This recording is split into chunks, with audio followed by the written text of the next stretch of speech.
Welcome back to A Celtic State of Mind. It's half-time, nothing each in Zagreb. I'm joined by Sean Connolly. We should be joined by Ryan Pearce imminently. But Sean, welcome to the show. Happy haircut as well. Thanks.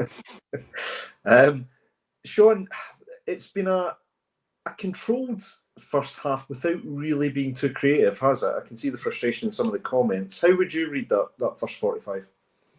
Yeah, we've had we've had most of possession. They're kind of letting us have most of possession, and you can see I see someone in the comments saying it's like an SPFL game. I don't know if it's that. I wouldn't say that, but a feature of it that we do see a lot of in our domestic games in Scotland is that Carter Vickers is being allowed to kind of run out of defence, as in the Zagreb players are really marking the spaces and marking like all the attacking players, and that's allowing Carter Vickers to stride up. And that's when we've created an overload, is when he has came out of defence holding the ball. But yeah, like it's been a lot of possession without any real chances. I think the only two chances we really had was their Bernardo free kick that was off target, and then there's the one where Kuhn gets in behind the fullback, and the keeper reads that he's cutting it back and gets the save on the cutback. But apart from that, we've mainly just been dominating possession, and the game's kind of on a knife edge. It looks like it could be like a refereeing decision could have a big impact. It looks like, a mistake could have a big impact on the game. It doesn't feel like, even though we're dominating possession, it doesn't feel like we're dominating, and it could go either way at the moment. Yeah, I think there's some positives to take from the performance, Ryan, and welcome back, mate. I think we spoke about the need for discipline. Obviously, after saying that, about 5 minutes in, Greg Taylor gets a yellow card, which you start worrying about. But I think we can agree it was relatively soft, but it does give you a little bit of anxiety about whether or not it's just going to be a card-happy referee. Maeda, I think, is since taking a card as well, so we do have to be careful. But I think overall, our performance has been relatively disciplined. We've looked, apart from a couple of players slipping on occasion, we've looked pretty comfortable at the back. We are playing a high line. We're pushing forward. I think they're sitting back. Looks as though they may be playing 5 across the back, which is maybe stifling some of our more creative players. How have you read the first half, Ryan? And what do you think we need to do in the second half to try and get the breakthrough? I'm not going to lie. I don't know if it was just the game itself or just the droning of the Zagreb supporters just going, oh. I'm joking to myself that if I'm having trouble sleeping tonight, I'm just going to replay that first half and I will fall asleep. That's the most, especially for a Champions League game, a game that I'm interested in looking into and stuff like that. That's the most difficult I've found myself being engaged in a game. So we have the possession. We're not really doing much with it. It is on a knife edge, as we said. I have a sneaky suspicion that that one of the teams is not going to finish with 11 men on the field. It definitely seems like if you get any type of a feigning of an injury, the ref is going to whip out that yellow card. I think we just need to be sharper and quicker with our passing. I think it's been either a really aggressive pass that does not come off, or an incredibly conservative back pass, and nothing in between for me. I mean, that's being a little bit too general, but I've been happy the way Brendan has been able to identify our issues and kind of come out and tweak how we're playing a little bit. But I wouldn't be surprised if maybe we see Valle come on, just because I don't like having both players on the left-hand side on a yellow, and I don't want to have both of them being a little timid. So that could be something there, but I think we're just a little bit sharper. Try to play those 1-2s, and maybe we'll cut open. But it's got to pick up a little bit in the intensity, because that was not a game that many people are going to talk about over and over again, at least by the first half. Yeah, no, I would tend to agree with that. I mean, Sean, looking at some of the individual performances out there, is there anyone you would pinpoint that maybe needs to really up their game, and who do you think is maybe standing out amongst performers, if anyone? Yeah, I think Taylor has been quite frustrating for me, to be honest. When he's been getting in support of Maeda on the wing, he's creating a problem. They're struggling when we do get 2-3 players out there. But what he's mostly doing is drifting into a number 6 position, and even ending up like past the centre point of the halfway line at times. Sorry, like the, do you know what I mean? Like on, so he's effectively on the right hand side of the pitch. And I think about 33 minutes in, Hatate absolutely blasts him for it. Because I noticed myself just before that before Hatate blasts him, that there's one point where Trusty gets the ball and Trusty looks up, and Maeda is so far away from him, and Taylor is in the centre mid position, and it just the possession, the play breaks down, and we have to recycle and start again because Taylor's just not there to support his team. So he's frustrating me a lot in that sense. I don't know really what's going on. It's weird. It's like this Taylor and Bailly thing. Like they just can't get a consistent run of form. The two of them. One will come in and perform, and then be back in, then play poor. Then the other one will, it's really it's tricky. Absolutely. Was there anyone, Ryan, for you that stood out? I mean, I picked out as I was watching the match. I thought Bernardo hasn't, he's not let himself down. I think he actually is putting in some good corners. So I'll get a little bit frustrated when he puts in a good corner, and then the next one we take is a short corner, which doesn't really seem to pay off too much.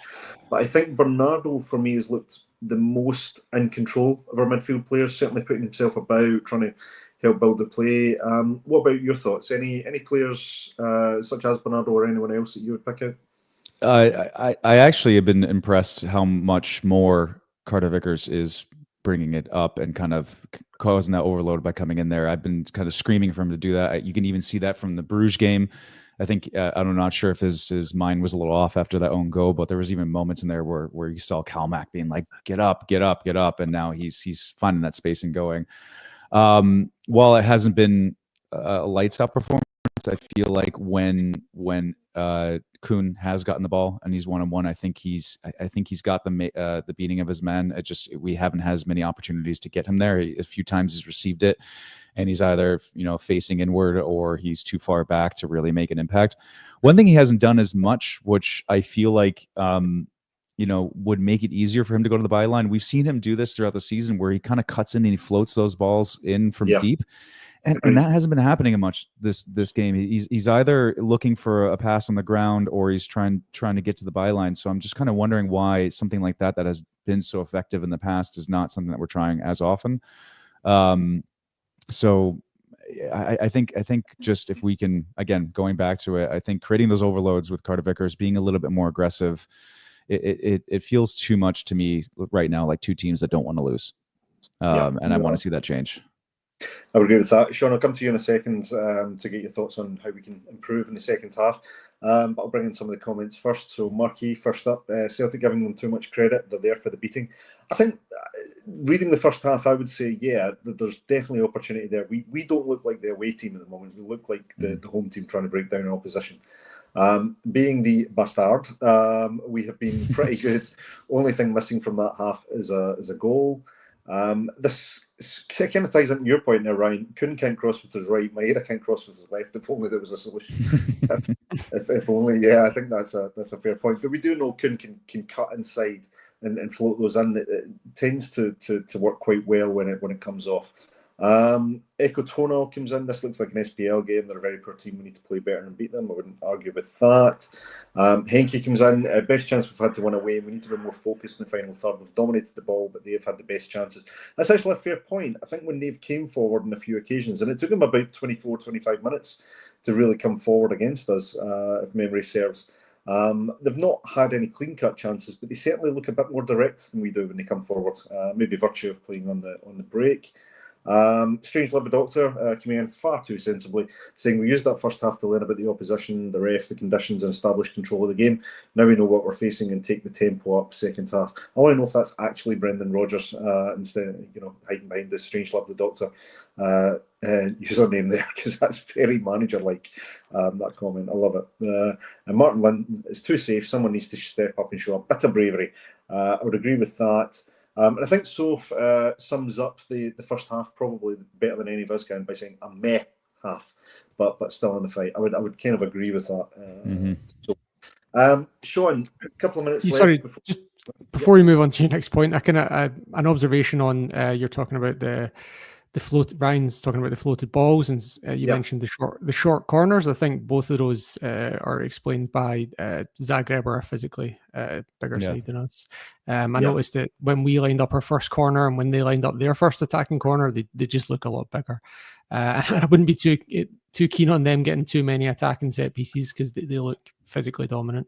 Yeah, I did notice with Greg Taylor standing in front of the goalkeeper and one defender and just looked absolutely dwarfed at one point. I thought, that's not looking too good. No, fair point. Sean, what do we need to do? Just conscious we've only got a minute until the match kicks off again, but what do we need to do in the second half? Would you leave it to the usual 60 minutes to make changes? Would you change anyone at this point? What do we need to do to get the result? Yeah, look, it's hard, right? Like, you don't want to. Nobody's playing bad enough that you want to take them off at half time. But I think that Taylor coming off would change the shape of the game in a sense. And I think apart from that, actually, with all the injury, the well publicized injury problems they've got, and an alleged lack of depth, it could well be that, as the game goes on, we get fresh legs.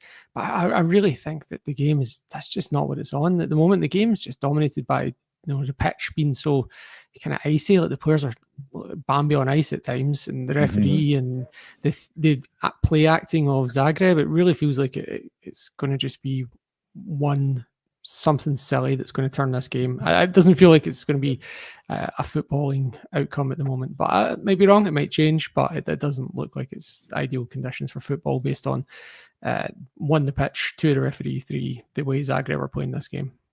Absolutely. No, I wouldn't disagree with that. And Ryan, last point to you.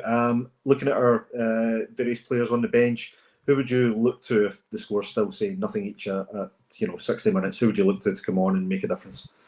I honestly would love to see McCowan come in. I think he's shown that he makes the right decisions, but is not shy about making that splitting pass. So him coming in, I think, would be great. And if Maeda is not really getting the beat of his man, it might be a good opportunity for Jamesy to come on and see if he can keep that record going. But yeah, I am feeling nervous, as you said, Sean. I feel like this is going to be a game that a team loses, not a game that a team wins. But we'll see if we come out as a different team in the second half. I've seen Brendan do that a few times this season, which is great. So maybe we can make those tweaks and get a little bit better in the second half. Absolutely. Sean, didn't get a chance to get the pre-match prediction from you, so I'm going to make it even tougher now. I've got a next 45-minute prediction. So what do you think? How will we end up this game? Pre-match, I would have said one each, but this is actually honestly really feeling and looking like a 0-0 or a 1-0. So yeah, like it's tense and scary in that sense. If we can come away with a win, that'd be sensational. But honestly, I would take a point at this stage. It's not the best night for it. Absolutely. And Ryan, you sticking with your prediction 3-1, or would you like to revise? It's fake news. I never said that. I have no idea what you're talking about. No, I mean, it's possible. We've seen it happen before, but I mean, I think it's going to be a goal at the most that's going to separate the teams. So there is always that possibility that one goal could open the floodgates, which would be nice to see. All right, guys, I think we should be rapidly approaching second half. So with that, unless there is any more points anyone wants to make, I'm quite happy to call it there, and we will see everybody at full time. All that's left for me to say is thank you very much, Sean, for joining us, and we'll see you at full time, and same to yourself, Ryan. And everyone in the comments, thank you very much. Join us with a Celtic state of mind at full time, where hopefully we'll be celebrating some sort of win. If it's a narrow win, we'll take that, but hopefully we get a few goals in the second half. One hoops. Cheers.